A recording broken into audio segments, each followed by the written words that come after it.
Meron po talagang karunungan ng mga matatanda. Di po ba? At ang karunungan nila ay galing sa Diyos. Kaya nga masasabi natin, buhay ang Diyos sa kanila eh. At mararanasan natin ang Panginoon sa ating mga nakakatanda.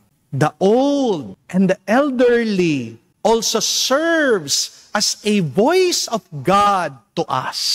So my dear friends, listen to your elderly because they give to us their wisdom. At alam niyo po ang karunungan, ginto. Wisdom is a treasure. And this wisdom does not only come from them.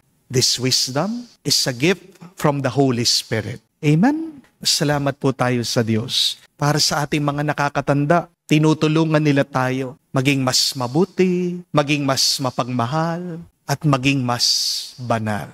At kung kayo man po ay may katandaan na, kahit na alam ko marami sa inyo may sakit, hirap na hirap, at may problema. Kapatid, huwag kayong mag-alala. Palagi lang kayong magpasalamat sa Diyos. Dahil ang pagtanda mo ay hindi sumpa, kung hindi isang pagpapala. Kung tumanda ka, ang ibig sabihin, buhay ka. Di po ba? At kung buhay ka, ibig sabihin, mahal na mahal ka pa rin ng Diyos.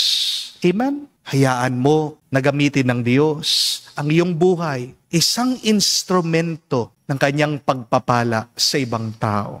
Pagpatulong po tayo. Tilingin natin ang dasal ni San Joaquin at Santa Ana na mahalin natin ang ating pagtanda at mahalin natin ang ating mga nakakatanda. Sabihin po natin, San Joaquin at Santa Ana, ipanalangin niyo kami ngayon at magpakailanman. Amen.